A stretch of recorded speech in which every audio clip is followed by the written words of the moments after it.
Hello to all my fellow wrestling fans and non-fans alike. Thank you for once again tuning in to Wrestling Parking Lot, where I'm going to be talking about the highlights of this past Monday Night Raw. Now, it is the second Monday Night Raw of the new era of the complete brand split. And it was a solid Raw. It was a very, very solid Raw. It did entertain me a lot. The first thing that comes to mind is the New Day and the Club. The New Day, have a tag team match with the Club, and Big E, comes out with a victory for his team, the New Day, over the Club. But the Club, Gallows and Anderson, just lay the New Day to waste. I mean, we've never seen the New Day take a beating like this. I don't think ever. Not even the Wyatt family could have dished out this kind of punishment to the New Day the way the Club did. They just put Big E. They laid out Big E. They did the thing where Gallows has him on the shoulders, and Carl Anderson does the kick to the head twice to Big E. And then just continue just mauling him. And if I'm not mistaken, there are reports that Big E really did get hurt. He was, the way he was playing it on TV, it really looked like like something may have really happened. Something maybe a little non-scripted, but I don't know about that. All I know is that they took a beating to the New Day, and to see this rivalry just kick off, it's gonna be insane. It has to make you think, will the Club be the new tag team champions if they're gonna be this dominant going into SummerSlam? Speaking of championships, the women's champion, the new women's champion, Sasha Banks, her first Raw as women's champion. And she has, we could say a mic off, a back and forth of words, if you will, with former champion Charlotte. And, Charlotte basically telling her, hey, you capitalized on one time. It's not that you're great. And she basically say it doesn't really matter the Sasha Banks' victory. And some kind of prom reference of she's not the prom queen but a one night stand. And then Sasha Banks with the holy comeback when she said, "You're the daughter of Ric Flair. You're here. You're alive. You're existing because of a one night stand." I think that was really below the belt, but it made for great TV. It made for a great promo. See, that's the thing with the women, that the women, why do the women, why can't the women be like the guys? Why can't they hit low blows, and why can't they say whatever's on their mind? They don't have to be looking all pretty and prancy and screw, let them go all out. And Raw showing me that the women, they're hanging with the dudes. So much so that Chris Jericho gets involved, and he comes out and has a war of words with Sasha Banks. Now, Jericho golden on the mic, obviously, but Jericho's telling her she's not the boss. What is she, the boss of him? What does she make his hours? And just a funny promo until, speaking of funny promos, Enzo Amore comes out to back up Sasha Banks, and now you have Chris Jericho and Enzo Amore. Yes, that is like great mic skills of the past and present meets the great mic skills of the present and future. So they go back and forth. Enzo says listening to him talk is something like passing a kidney stone, and Jericho calls Enzo Amore a hip-hop hobbit. So classic lines we're going to treasure for years and years to come. They have a match where Charlotte and Jericho are the victors of the match, but at the end, Jericho wants to get a little extra, couple more hits in on Enzo until Big Cass, how you doing, comes in and saves his partner because they ain't SAWFT soft. Alright, so with that, let me get back really quickly.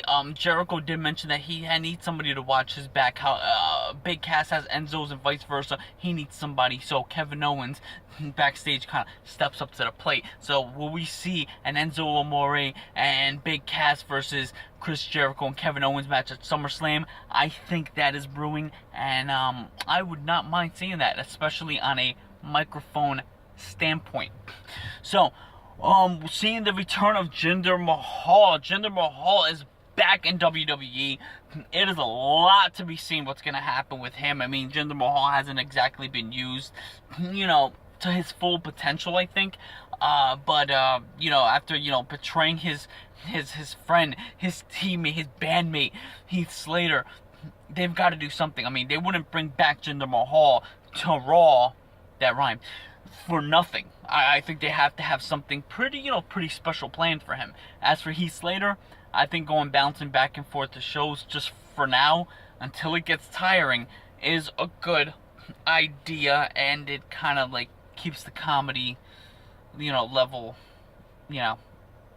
at a pretty good point. Alright, so let's move. Okay, well, we have Seth Rollins and Finn Bálor.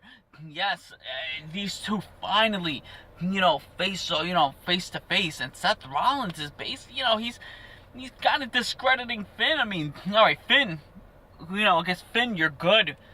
Finn, you did what you did, but I've done it, and I've done it better, is what Rollins means to say. I mean, Finn Bálor, one of the greatest and most notable NXT champions of all time, but Seth Rollins has to say, yeah, you were great, but I was the first.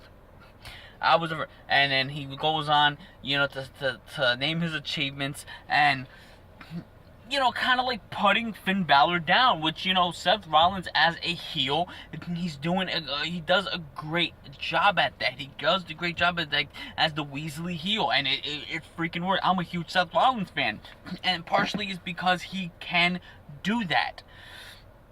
But Finn Bálor, Bálor plays the face role very well, and he defended himself, and he basically telling that he's gonna be the first WWE Universal Champion, and I can see Finn Bálor's a man very, I can't even say. I'm short of words here. He's a man of very few words and more action, and Finn Bálor's, mic skills, are not to say the best. I would say his in-ring ability is better than his mic skills, but I think he held his own on a promo against the likes of a Seth Rollins when it comes to talking. He's not as bad as other people, such as Roman Reigns. Roman Reigns? Who said that? Okay, well, speaking of Roman Reigns challenging, sizing up Rusev, the United States champion. Now, Rusev had a match with Mark Henry for the U.S. title. Of course, he locks in the accolade, and Mark Henry taps out. So, after that, Rusev grabs a microphone and says, look, that's the guy you had represent your Olympics, Mark Henry. And he starts talking about the Olympics and how just disrespecting the United States, Olympic teams. And right when you think that, who else thought Kurt Angle? Have Kurt Angle, I mean, the Olympics, come on, 2 and 2, you're going to get 4, you're going to get Kurt Angle, but we did not get that. Instead, we got Roman Reigns. Now, I want to say this about Roman Reigns. Roman Reigns comes out, does not have a microphone. He comes out, does not have a microphone, and he's wearing an attire. His attire is red, and he just kicks ass. This is the Roman Reigns we've been asking for. We've been wanting. A Roman Reigns with a different look, beard, different color, attire. No microphone, no talking, no corny lines, just going out there and kicking ass. Did you notice that Roman Reigns was getting cheered? Roman Reigns was getting cheers because that's the simple formula we want to see. A silent, kick-ass machine. And that's what Roman Reigns. If this is what Roman Reigns is going to be from now on, yes. And the fact is, push him in a mid mid-card title. Don't push him. Don't shove him straight to the top. Let him have the mid-card title. And I'm telling you, Roman Reigns, the fans will definitely be behind him. So, let's see what else happened.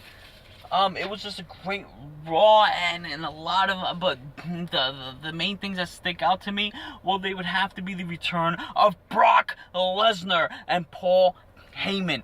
Brock Lesnar, Paul Heyman come out, and they do address the Viper Randy Orton. Now, Paul Heyman, just as confident as possible, as cocky and as great as a promo he can cut right there, right beside Brock Lesnar, very stone-faced. Paul Heyman says, you know what, there's no way you're gonna RKO, you can't RKO, and just on the side of your screen, Brock Lesnar goes down with an RKO. I marked the hell out. I didn't expect that. I don't think any of us expected it.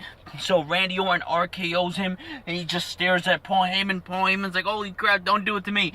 And he goes up to the stands as Stephanie and Mick Foley and security guards go to escort the SmackDown guy, Randy Orton, out of the building. But he just does, he's on the top of where the fans are at. He does the Randy Orton pose, and that is it. The Viper strikes the very first strike officially against the Beast, Brock Lesnar. Tonight's SmackDown, what's gonna happen? Will Brock Lesnar be there? I doubt it, but then again, who knows? Will Paul Heyman be there? He might. And who is gonna get RKO'd tonight on SmackDown? So that's what I think, Raw. Let me know what you guys think. Let's keep the conversation going. Let's keep the conversation strong. I'll talk to you later.